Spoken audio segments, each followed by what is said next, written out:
To say that these are trying times for transatlantic relations would be an understatement. Take a look at this poll on the popularity of Donald Trump within Europe. 63% unfavorable in Italy, 72% unfavorable in France, 75% unfavorable in Spain, and 80% unfavorable in the United Kingdom. By comparison, Vladimir Putin only does marginally worse. And while it might be tempting to go to the Winchester, have a nice cold pint, and wait for all of this to blow over, there will be some real consequences if the United States and Europe file for divorce. And sure, though much of the media discussion of this is overblown, Trump has succeeded in infuriating the voting bases of many allied countries. Thus, even if their elected leaders have the patience to navigate through the Trump term, at some level, they are held accountable to their electorates. In that light, it is remarkable that many allied leaders are benefiting from a rally round the flag effect. Normally, that would be reserved for situations when the specter of a military confrontation looms, not for manufactured crises with long-term alliance partners.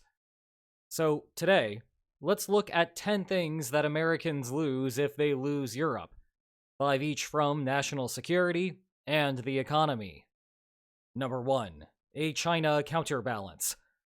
We are starting off with China because it underlies much of the Trump administration's lack of interest in European security affairs. In short, the Indo-Pacific pivot that launched during the Obama administration got serious with the first Trump administration's 2018 National Defense Strategy, and then took a bit of a timeout when Russia invaded Ukraine, is now back in full force. And the second Trump administration does not seem to care much about the consequences of disconnecting from Europe.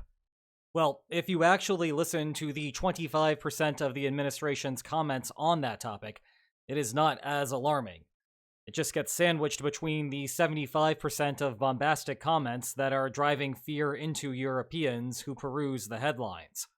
That said, it is dangerous to go alone in the Indo-Pacific region. Take a look at gross domestic product by purchasing power parity, the better metric if we think about domestic arms production. In 2024, the United States sat at $29.2 trillion. China, $37.1 trillion.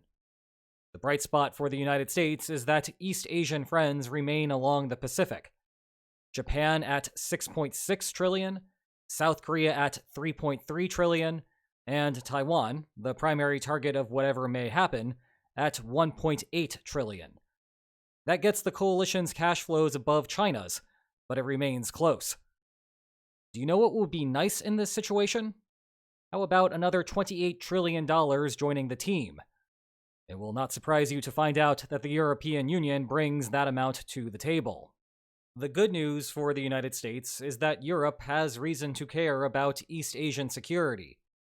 They also rely on a steady stream of semiconductors coming from Taiwan, and actually the Netherlands is deep into those supply chains. The bad news is that European interests there are not as expansive as Washington's. Thus, you have a situation where politicians in Brussels may be willing to assist in Asia, but reaching a consensus there might require some massaging. However, if the United States loses Europe entirely, there will be no massage parlor to even try that. And, to be clear, this remains a collective threat to the Western coalition. Take a look at this story from February about China imposing retaliatory tariffs following an earlier announcement from Trump. Tons of coverage worldwide, but also plenty of outlets in the United States covering it. In contrast, did you know that Canada was imposing tariffs on China, and that China is in the middle of its own retaliatory dispute to the United States' north? Well, understandably, that received a ton of coverage in Canada, but it was much quieter in the United States, despite the US media being so much larger. How do I know this? It is thanks to our returning sponsor and Lines on Maps favorite, Ground News.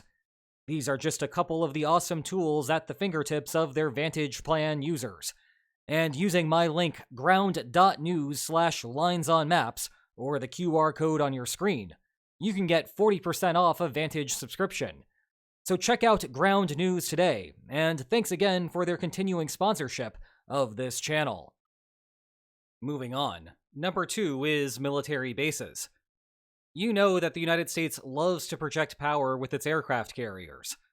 That is why there are 11 of them in service today, and the USS John F. Kennedy is scheduled for delivery later this year, assuming that champagne bottle did not rupture a hole in the vessel. However, even carriers have their limits. They are as expensive as weapon systems come, they can take a while to deploy where Washington needs them, and they spend about 24% of their time in maintenance. Instead, wouldn't it be nice to have land-based carriers that allow for some level of forward deployments? Well, the United States has those. 30-something of them, in fact, just in Europe.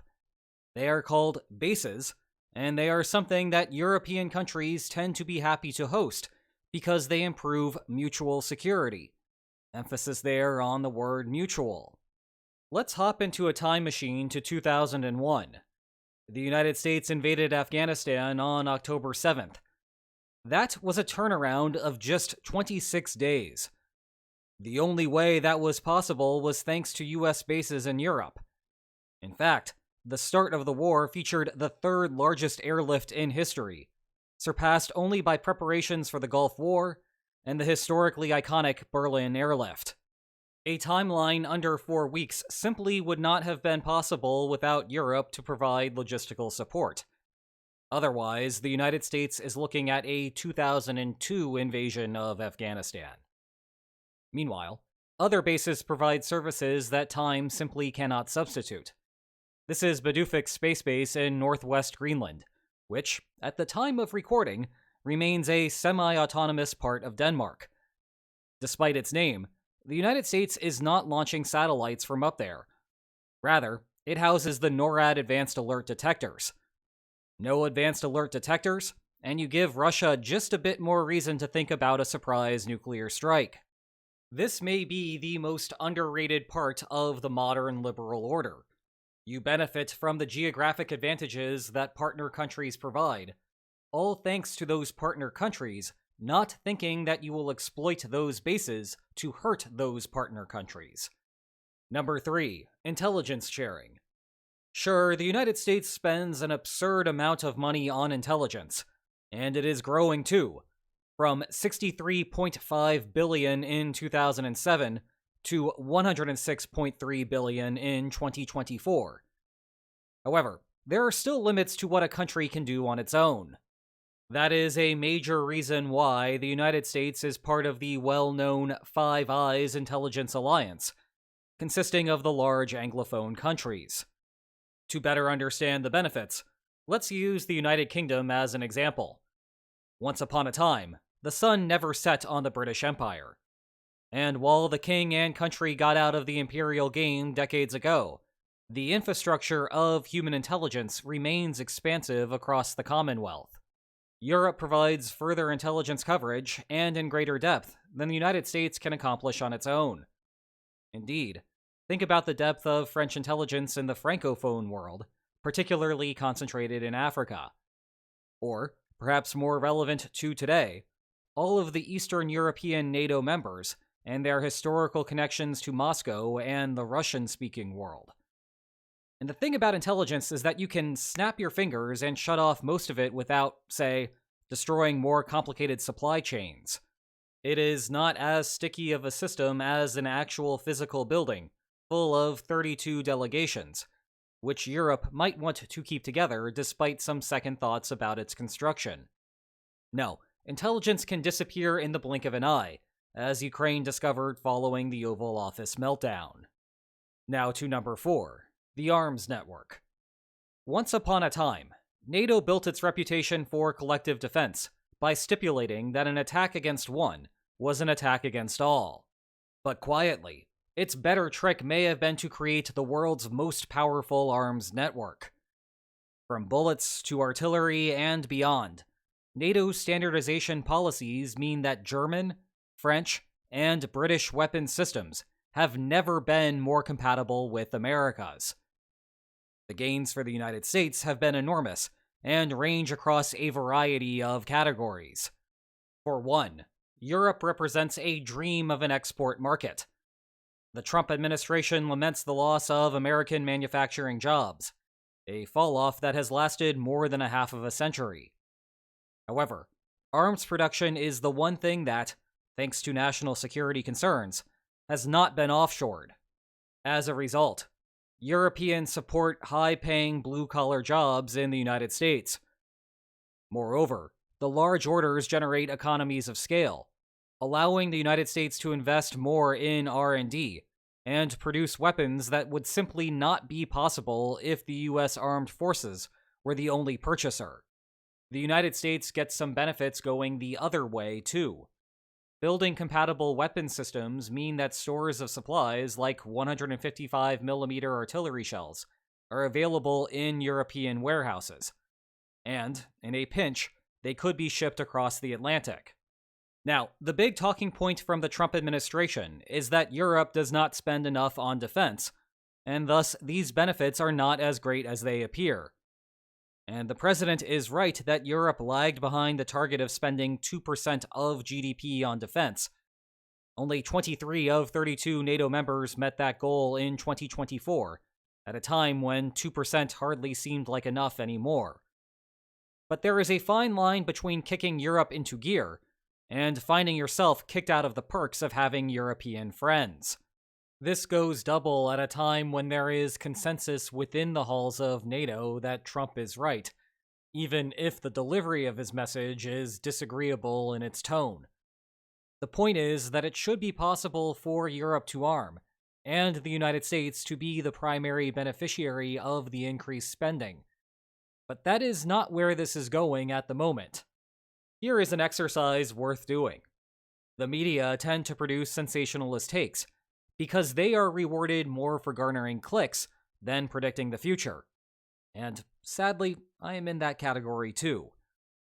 On the other hand, stock markets are where people have true skin in the game. It gives an opportunity for people who really think they know what is happening to put up or shut up. Whenever something happens involving Trump, Europe, and international security, the exercise worth doing is to take a look at the stock prices of a major US and a major European weapons manufacturer, say Lockheed Martin and Rheinmetall. If the United States were to thread the needle here, both companies' stocks would go up whenever Trump prods Europe to spend more. The European one for obvious reasons, and the American one because Europe wants to increase orders from proven producers. In contrast, if he is lighting the relationship on fire, then the European one will go up, while the American one will go down, as Europe begins onshoring all of its defense needs. For what it is worth, Lockheed Martin is down a bit since November's election, while Rheinmetall is on fire, in the good way. As a result, we have a situation where NATO leadership is well aware of Europe's deficiency, and many heads of state are taking the problem seriously. But the United States is not reaping the rewards that it could be. Number 5. Agenda-setting power. And if you think that sounds boring, give me a second, because it is subtly one of the biggest strengths for large states. Across the spectrum in international relations, multiple agreements may be better for 2 or more parties than failed negotiations, but there may be opposing preferences within that constraint. Let me give you a couple of examples that you are likely familiar with. Think about the development of one of those new weapon systems that the United States wants to construct. There is always a trade-off between big booms and the price of production. Perhaps the United States wants the bigger boom, while European countries prefer a better price point. Now, it may not be a good idea for the United States to unilaterally produce its favorite specification. That is because if it is too far from what Europe has in mind, the continent may simply build a separate design itself. To think deeper about this, perhaps Europe's tolerable limit is here. Meanwhile, the United States still understands the benefits of export sales, and so it is willing to compromise down to here on the explosiveness. Well, that still leaves this range of specifications to negotiate over. Where agenda-setting power comes into play is the ability to simply pick whichever weapon system you want. So you go with what Europe finds barely acceptable, and thus all of the surplus benefits of the relationship go to you. Here is another example from a different context. Longtime lines-on-maps-maniacs know that if warring parties can reason what the expected outcome of the conflict will be, then a range of possible peace deals exists around it, because both sides benefit by not suffering the costs of war. However, within that range, the two parties are diametrically opposed on which deal to reach. One way to think about the current transatlantic rift is that the Trump administration does not care about which will be implemented. Rather, the goal is to simply maximize the probability that a deal comes to fruition, recognizing that there may be some uncertainty over where the bargaining range lies. Meanwhile, Europe is adamant that Ukraine obtain as good of a deal as is feasible. Trump has tried to set the agenda by going ahead and meeting with Russia, with Europe conspicuously absent from the table. And while the public discourse surrounding that meeting was overblown, compare Secretary of State Marco Rubio's demeanor from the Russia summit to the more recent one with Ukraine, Europe sees this as going past its tolerable limit, an effect that Washington is abusing its agenda-setting power. And thus we will wait and see if Europe constructs an alternative. Number 6, as we switch to economic concerns, is U.S. national debt financing. And this is fitting because it is what allows the United States to keep its military spending as high as it is. At the time that I write this, the U.S. national debt sits at $36,571,918,752,191. That's a lot. And in the time it took me to say that sentence, the debt rose by $250,000. In 2024, the government's budget deficit was $1.83 trillion. Defense spending was $884 billion, the second biggest budgetary category after the $1.5 trillion in Social Security. What makes all of this possible is that the United States has an endless stream of lenders at the ready to bid on U.S. Treasury bonds. And the reason that they are all there is because the dollar serves as the world's default currency. If you are a foreigner and want to hold something relatively stable, you will likely seek US dollars. Hence this cash drawer with Iraqi dinars mixed in with the greenback. If you are a world government and want to hold a reserve currency, a large portion of that will be US dollars.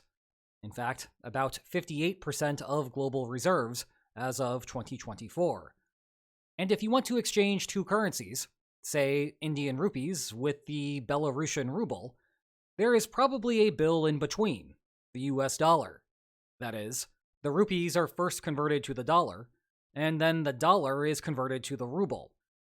All of that creates excess demand for the dollar worldwide, which in turn makes US treasuries relatively safe bets. That, in turn, suppresses US interest rates. And that, in turn, allows Washington to rack up the spending without suffering too much of the consequences. The European Union created the euro as a means of building a comparably trustworthy currency, but there has never been a true transatlantic challenge to the dollar. That is because the EU was perfectly satisfied with the status quo. Divide the Atlantic, though, and all of this may come crumbling down like a house of cards. Oh, and this is occurring at a time when China and Russia are trying to disrupt the petrodollar. Not great. Staying on the topic of the internationalized dollar and coercion, number 7 is sanctions leverage. The fact that the United States acts as the world's default intermediary currency grants Washington extra leverage over the financial system as a whole. Namely, the United States can freeze the countries it sees as rogue actors out of those financial institutions.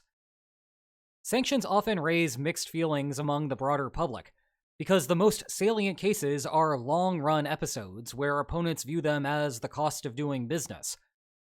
However, what goes unseen are the cases where the would-be targets are so afraid of the economic consequences of sanctions that they dare not walk down a path that could cross the United States. Well, if Washington loses control over the world's financial system, it will be up to Europe to decide how to handle a given situation. The only upshot here for the United States is that Europe has similar preferences regarding the most likely of targets, so Washington will mostly lose the nuance of what exact sanctions to implement, rather than the decision to implement sanctions at all. At number 8, we have the European markets and all 449 million people living within the European Union. It is not just arms shipments to Europe that are in danger. In 2024, the United States exported $376 billion worth of goods to the European Union, and another $463 billion in services. I am included in that latter category, thanks to my 7.3% of viewers from the United Kingdom, 4.1% of viewers from Germany, and 3.3% of viewers from the Netherlands. Please don't leave me. Personal feelings aside, this is arguably the most important trade relationship today, because it captures the greatest share of the developed world. However, as much as central governments may try to set economic policy, you cannot force a consumer to buy something that they do not want. And right now, there are a lot of angry Europeans who do not want to buy American products, precisely because they are American products. Just think about all of the consternation going on with whiskey right now, never mind Tesla sales. That risks having the billions of dollars in trade vanish into thin air. At number 9, we have trade going the other way. The flip side is that $545 billion of goods head stateside from Europe, and another $346 billion in services do too. If you think about why tariffs increase consumer costs, it is not as simple as how they implicitly create a higher production cost for foreign firms. It is that the de facto higher production cost lowers the quantity of goods that foreign companies are willing to supply. But if you have less supply with no change in demand, prices will go up to compensate. Well, if Europe cuts off transatlantic trade, it would be equivalent to the United States imposing an infinite tariff. The supply of goods goes down, resulting in higher prices for American consumers. The bright spot here is that European companies like making money by exporting goods to the United States. As such, it would take a monumental split for this to happen. A more likely scenario is that Trump imposes enormous tariffs on Europe in retaliation for some other sanction that Europe hits Washington with. However, as I just said, that would have a similar, though not as extreme effect from the American consumer's perspective. Finally, at number 10, tourism and soft power. Technically, the tourism part could go into US exports to Europe, but the effect goes far beyond a simple drop in revenue for American businesses. For decades, the United States has been the West's cultural epicenter. People would want to visit the country, take in what it has to offer, and return home with positive memories of their experience. With that came an incredible amount of soft power for the United States. The ability to get Europeans to go along with what Washington wanted to do, if for no other reason than Washington wanted to do it. Well, that era is over to some degree, and it may take a while for the United States to build back up that goodwill. Thanks again to Ground News for sponsoring today's video. Be sure to go to ground.news/linesonmaps to get a steep discount off their Vantage plan, or use the QR code on your screen. And if you enjoyed this video, please like, share, and subscribe, and I will see you next time. Take care.